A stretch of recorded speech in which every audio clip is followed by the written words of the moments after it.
Hello YouTube, welcome as fine day. Today we are going to have a look at my personal top cards to craft in Historic Brawl. This will be a pretty lengthy video, but I will talk over the cards and with much information and as little time as possible, basically.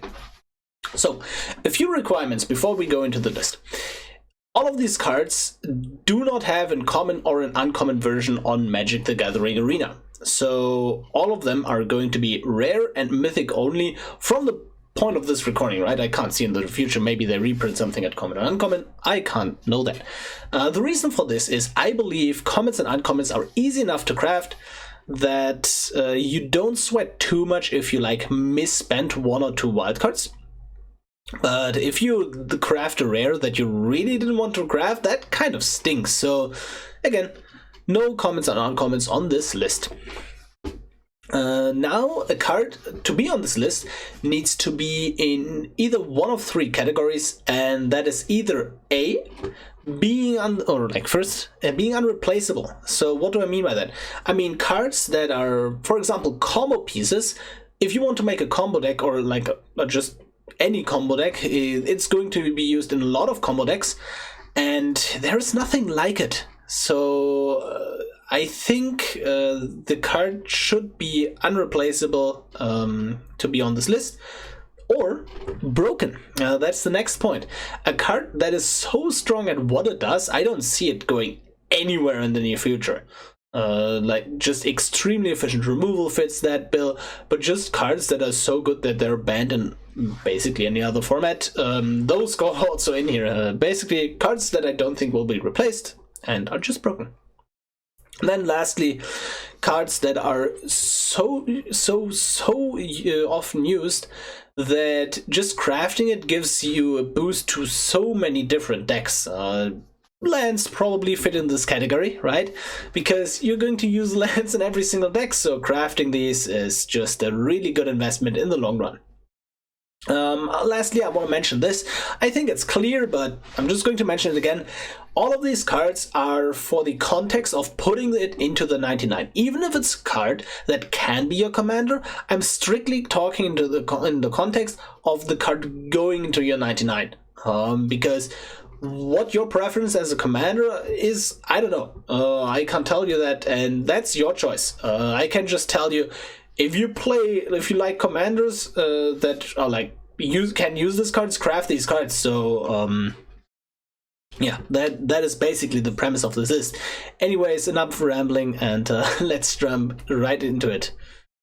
We start with lands, and the first land cycle we're going to talk about are the shock lands. All 10 of them I see play. All 10 of them are probably the best dual color lands we are going to have for like a long time in Arena, and even then they're not going to be obsolete. So craft your 10 dual lands now. These are the top cards to craft in Historic Brawl, maybe ever.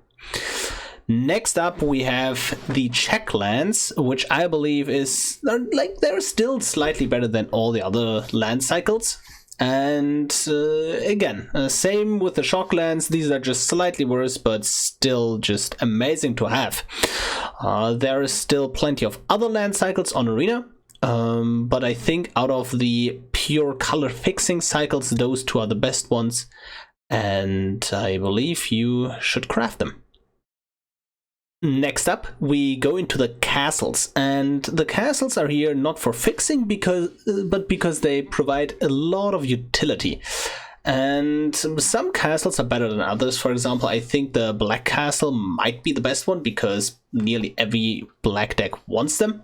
Like, just drawing cards is great. But Castle Ambreth is obviously only good in red decks where you actually attack with creature. But I think the castle cycle is just a very low cost to actually play into your decks, and it's great. Next up, we have the Bolt Land cycle, and the reason why those are good is similar to the castles they're probably going to come into play untapped.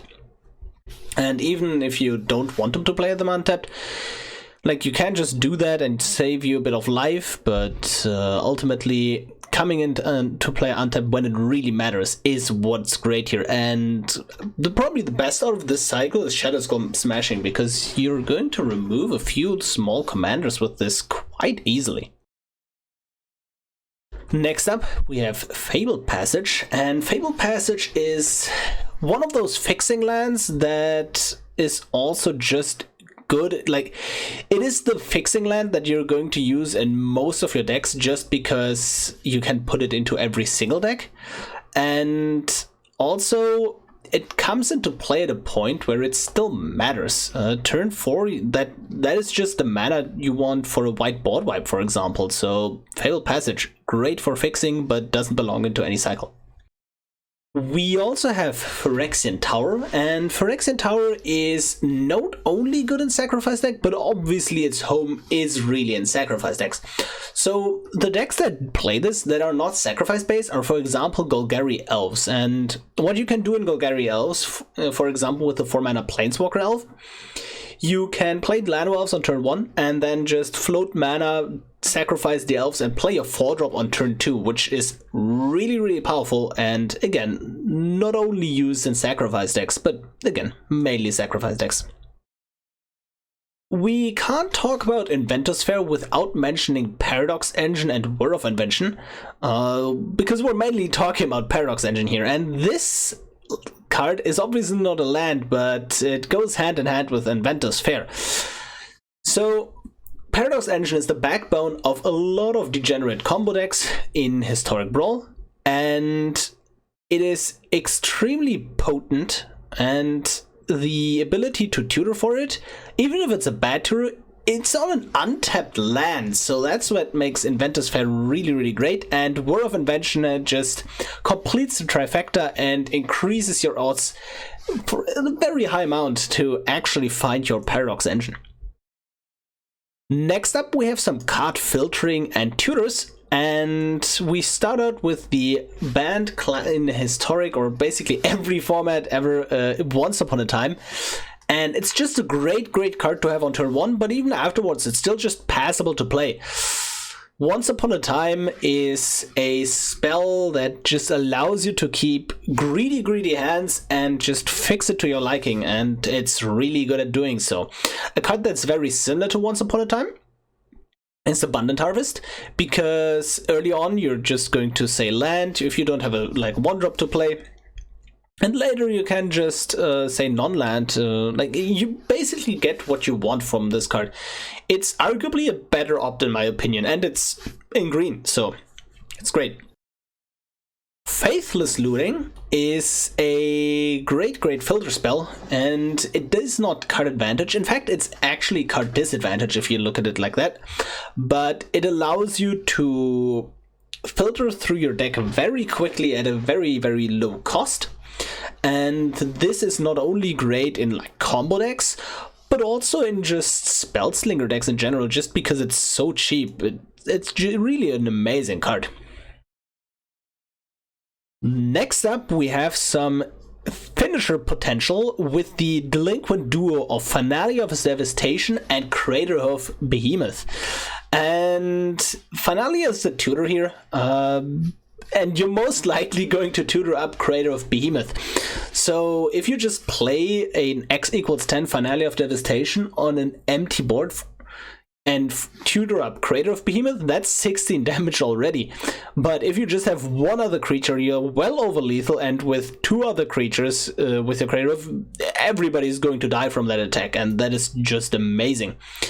Finale of Devastation, however, is also just still a very flexible card, and the kicker here is that it does not need to search for green creatures. It can search for any creatures, which is why it fits into so many decks, and it allows you to get combo pieces, stacks pieces, basically whatever you need in the current situation. Draw engines, Finale of Devastation does it all, and if you have one and you enjoy those decks, why not get a Crater of Behemoth with it? Last but not least, the mother of all tutor spells in Historic Brawl is Grim Tutor. We have a bunch of other tutors, like pure tutors, but I feel like this does the job best because some other tutors have downsides that Grim Tutor just doesn't have. And I mean, 3 life can be annoying, but more often than not, you're just going to combo kill before that really matters. The double black is sometimes hard to cast for some decks, but if you really want your 1 card, Grim Tutor is really good at finding it. Also, you can just use it sometimes in non-combo decks to just find the right answer to the current board state, if you can afford to spend the 3 additional mana, that is. Speaking of finishing the game, we have extra turns with Alrund's Epiphany, Karn's Temporal, Sundering, and Time Warp. Alrund's Epiphany is soon going to be nerfed, but I have the old version up here. But even after the nerf, this is still great craft because yeah, extra turns are really powerful. The best one is obviously Time Warp. It's the cheapest one, and it's the only one that doesn't exile itself, allowing you for regrowth shenanigans, flashback shenanigans with Leer, just all-around degeneracy. But just having a high quantity of extra turn spells in your extra turn deck is really good. Who could have guessed, right? Next up, we have a few cool finishers, starting with Mass Manipulation. The brother Agent of Treachery just got banned, but Mass Manipulation is still just an amazing finisher, and basically the only one left that is unconditional and immediate, and I value this very highly, which is why I would recommend you to craft Mass Manipulation if you want to have one of the big steal spells. We have Embercleave if you're an aggressive red deck, and this also steals things, and that is the game away from the opponent. If they think, oh, I have 1 more, 2 more turns, nope, there is my +1/+1 double strike trample, and people just die from this. Like, Embercleave just pushes a huge amount of damage, is extremely cheap, and fits into a lot of different aggressive decks. Lastly, we have Shark Typhoon here, and Shark Typhoon is actually not used that much as a finisher, but it still has big finisher potential. In Control Mirrors, you can just cycle this and then get an uncounterable shark that cantrips you, and then you can swing in at their planeswalkers, or against aggressive decks you can just cycle this cheaply if you need to find your board wipe for turn 4. And just playing this late and then just getting sharks all over the place is a real threat to be reckoned with. Now we have some planeswalkers to finish off the game, and Ugin the Spirit Dragon got banned, so I only have 2 here, and those are Liliana Dreadhorde General and Chandra Awakened Inferno. I feel like these are the most generally used planeswalkers. There are certainly some more powerful ones for certain decks, but if you're playing black and you need a planeswalker finisher, Liliana is probably your go-to now, because she upticks, protects herself with zombies, and draws the cards in the same time, which is really powerful.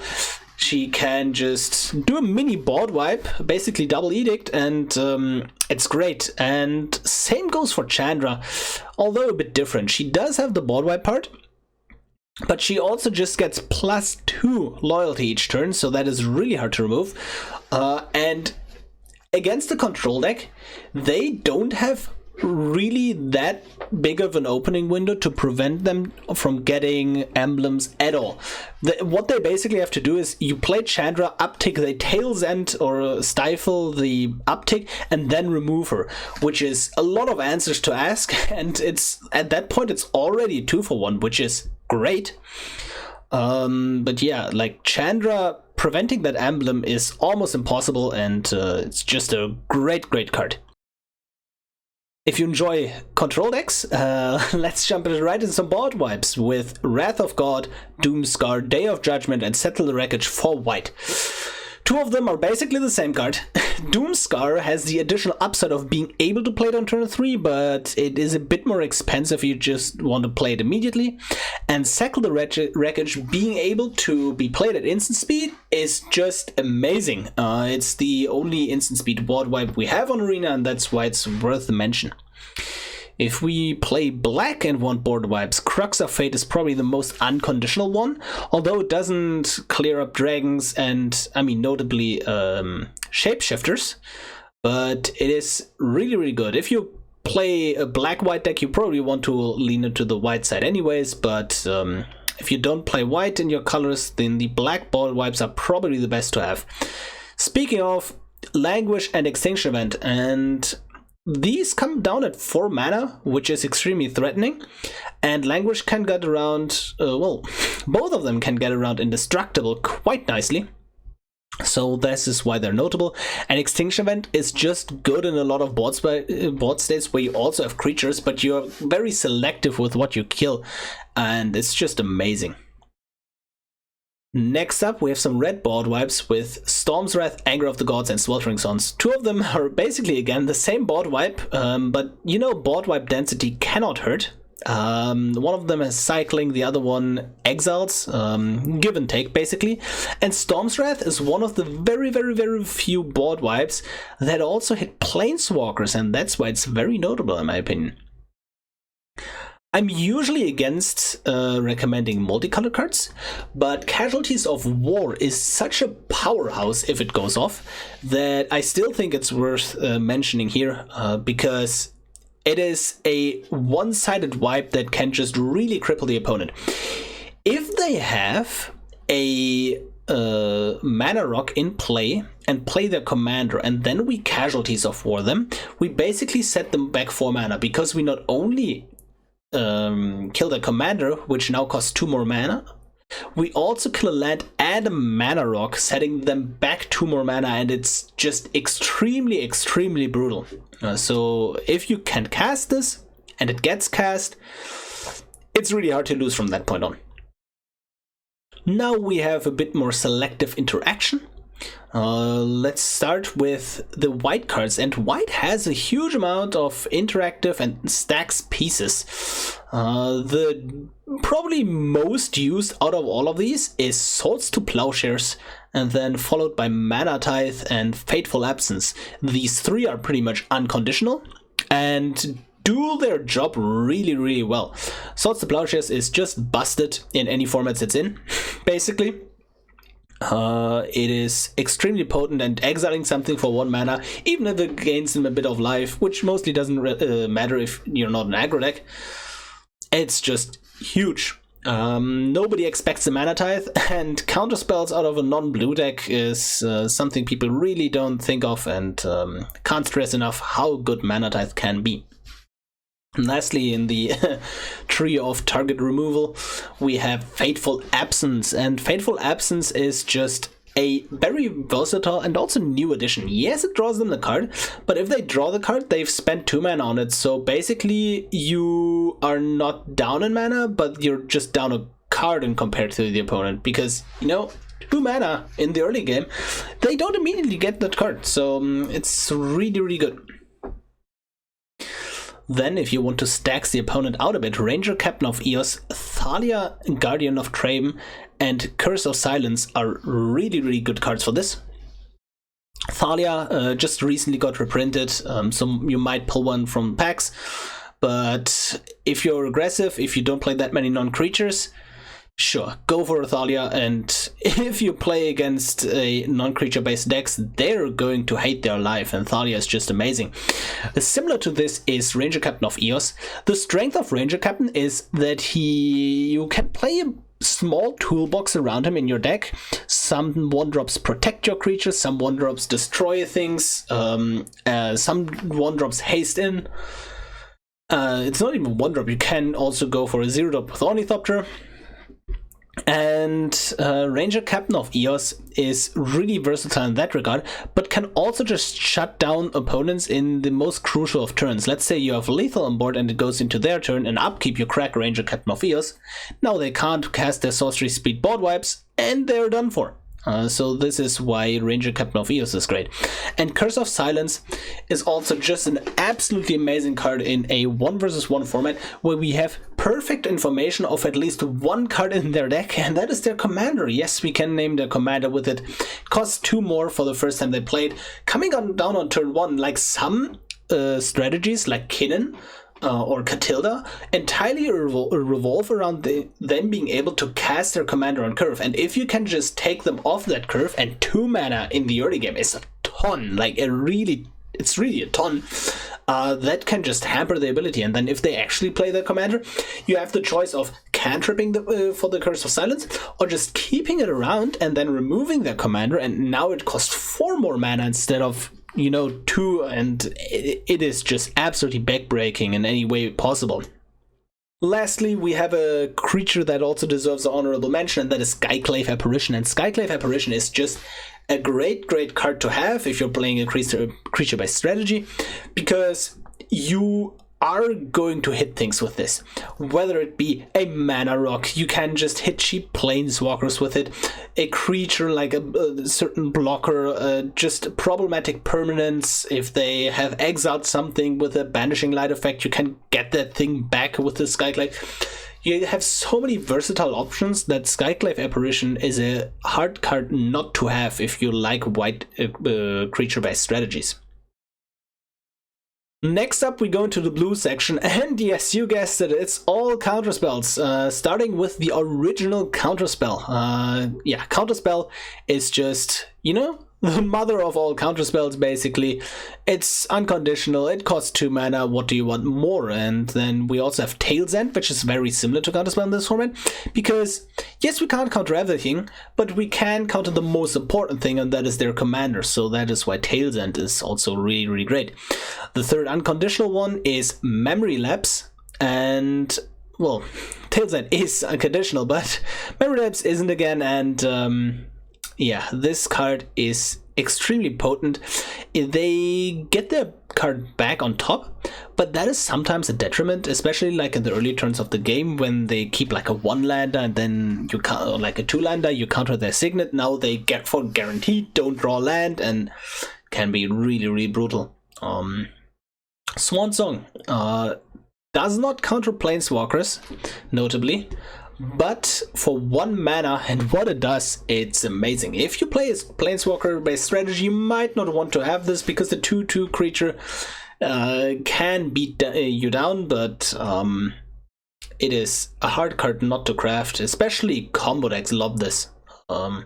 Then, speaking of counterspells that combo decks love, is Pact of Negation. You lose the game next turn, but if you win the same turn, that doesn't matter. Some other decks want Pact of Negations, for example 5 mana Teferi. This allows you to play 5 mana Teferi with Counterspell backup at the same time, then you can pay in the next turn and you can untap your lands again, and Pact of Negation just slots beautifully into that strategy, and it's a card you can't forget about if you got hit by it once. Really great counterspell. Next up, black has some classic interaction with Inquisition of Kozilek and Thoughtseize. These 2 spells allow you to look at their opponent's hand and preemptively pick what they need or what annoys you. This always, Thoughtseize always picks the best card out of their hand, and Inquisition being cast on turn 1 is also very likely to just pick the best card, because just stop their early interaction, pick a counterspell, you name it. Both of these are just great to have in your collection, and if you play any black deck, just play them. What are you doing if you don't? Then if you need to get rid of problematic permanents, black has an abundance of common ones, but Baleful Mastery and Soul Shatter are, in my opinion, the best in the rare and mythic category.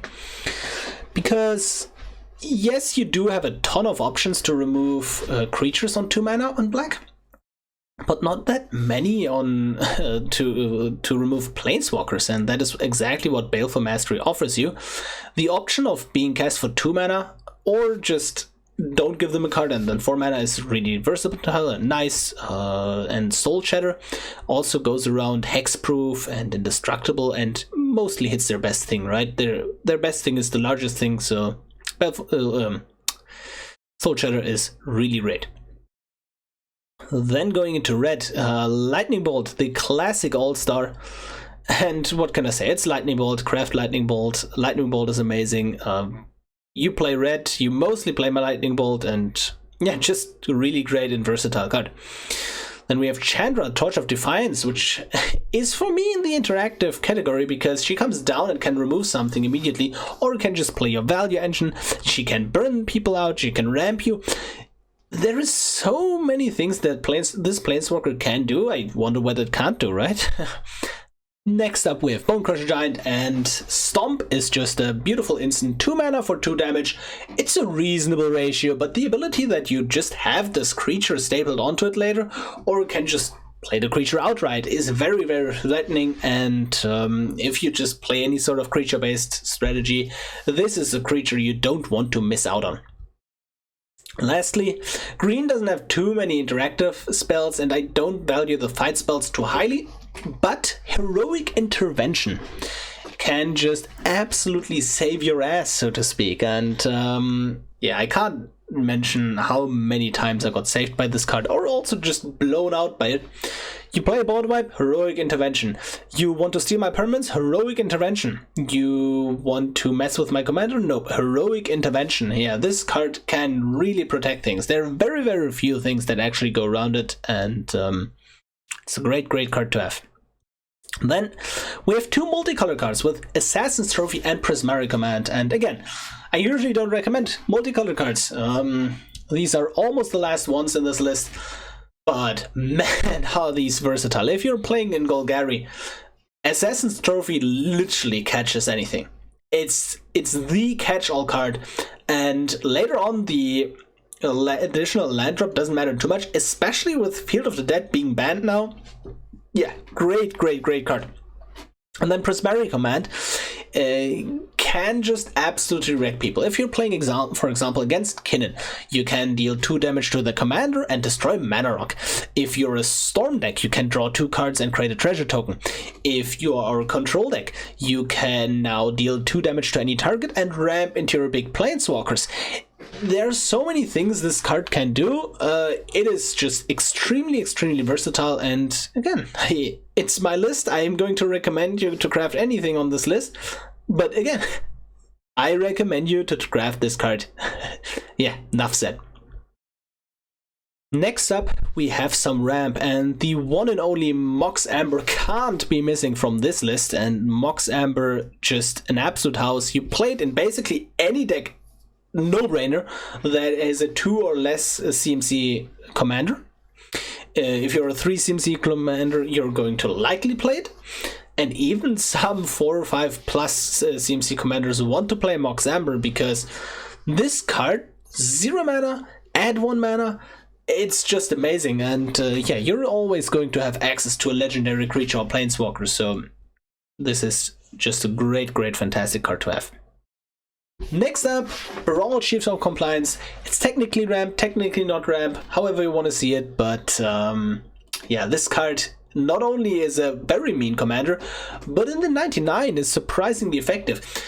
The first decks that come into mind here are Storm decks, because the 1 less cost reduction really kicks in those decks. But also just some control decks that are very heavily instant sorcery based, with like over 50% instant sorceries. You play this and it can do some real work in the long run, so it's a great card to have.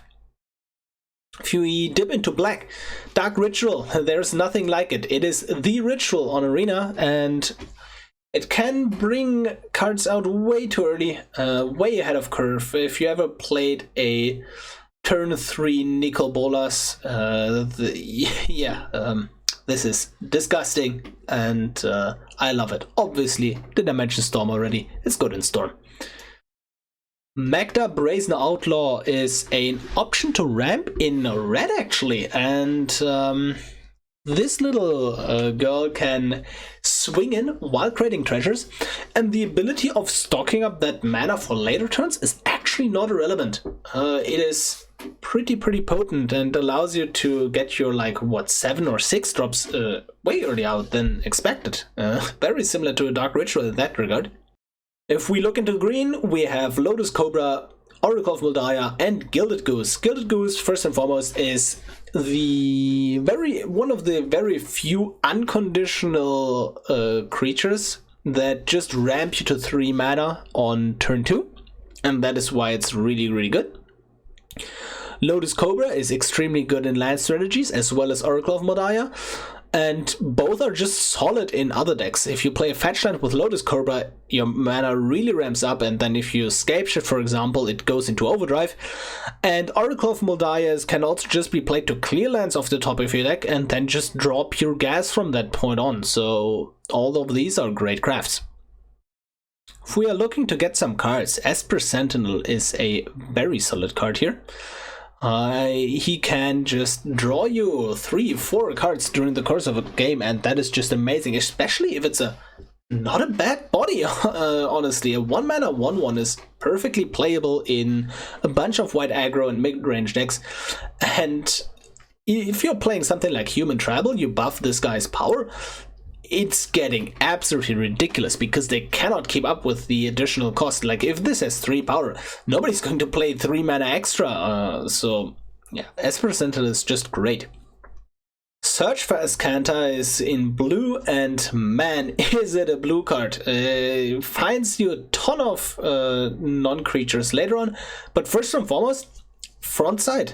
Allows you to hit your land drops consistently by binning anything that's not a land, and then basically just find what you need. It's a nice little card selection tool, and later on ramps you a bit, allows you to get advantage in the opponent's end step, and it's a great card, and most of my blue-based control decks play this little enchantment. Next up in black, we have the trio that hurts you: Midnight Reaper, Phyrexian Arena, and Yawgmoth Thran Physician.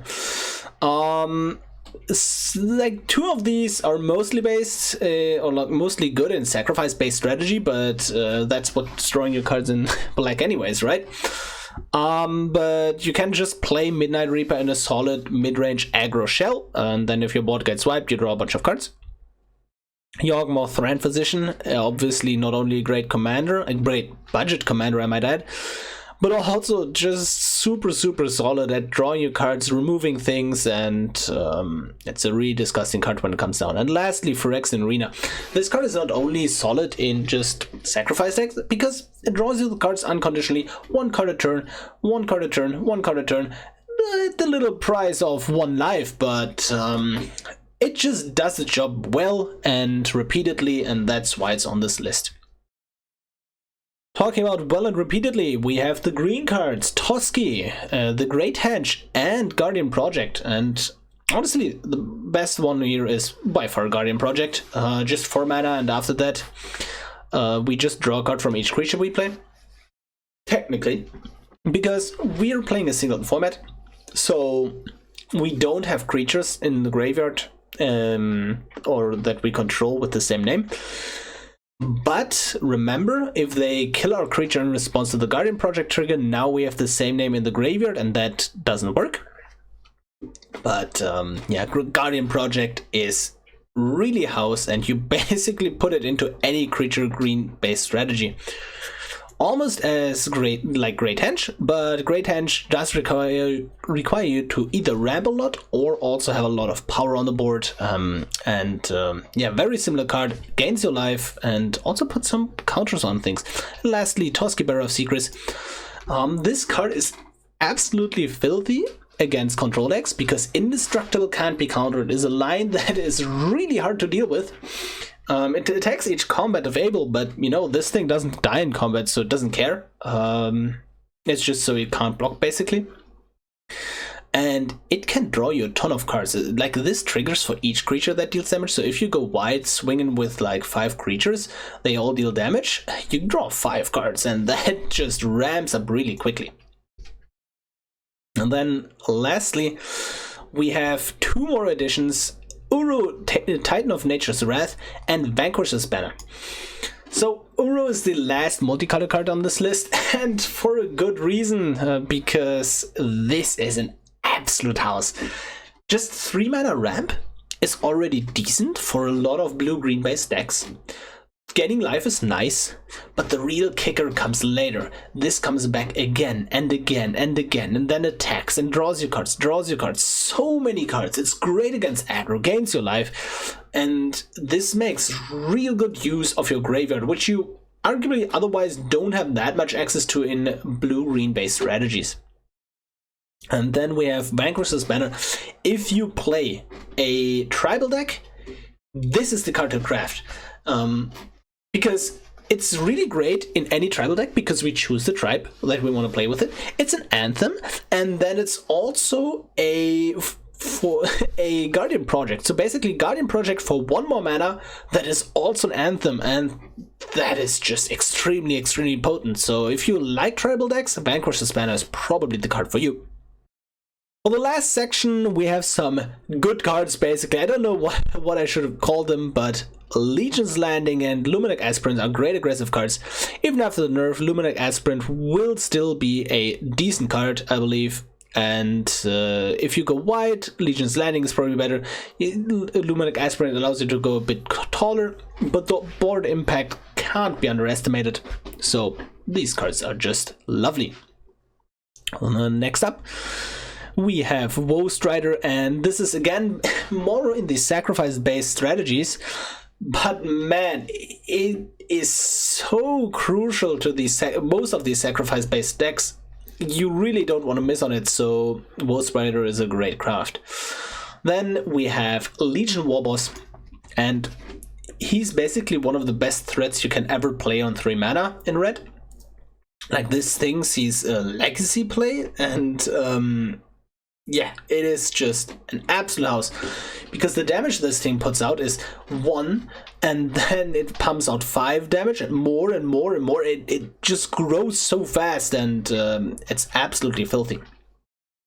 And lastly, the colorless all-star Stone Cold Certain fits into so many decks. You played Enjoyer for 0 mana to draw a card? Check. You played as a big dumb threat in green? Sure, you can do that. If you don't have a 1-drop but really need one, yeah, Stone Cold Certain got your back. It's even fetchable with Ranger-Captain of Eos, so yeah, this thing is an absolute house and extremely versatile, and protection from multicolor is really hard to deal with for some decks, so yeah, this deck is just nice. This is it for the list. Yeah, this is quite a lengthy one, but I hope you enjoyed it. Also, I'm going to leave a deck list in the description with all the cards mentioned in this video. Hopefully I didn't forget any, but you will probably remind me in the comments if I forgot something. But again, check the description if you just want to have an easy import. If you want to craft all, I mean, it's over 100 rares. Sure, if you can afford that, just go for the craft all option, but it's more of a look it up kind of thing, and hope it helps you manage what you want, what you need, what you don't need. You can basically cut the list down and edit it yourself. If you like this kind of video content, let me know. I really read basically all the comments you do, and yeah, if you like it, just tell me, and I continue to make more of these videos. I think these kinds of videos, like the crafting, what to craft, what not to craft, I don't think these even come out every single set. I think that is, I basically want to do it when big meta shifts happen. For example, big bans. We just got Ugin, Field of the Dead, and Scapeshift banned, so I had to re-record big sections of the video because I always like evaluated cards in the context of those cards, and now a lot of cards are missing. But yeah, basically big meta shifts. I'm probably going to make a video, and if not, yeah, enjoy the gameplay videos that come out if I don't, right? So it's a win-win for you guys. I will see you tomorrow with gameplay again, and hope you enjoyed this.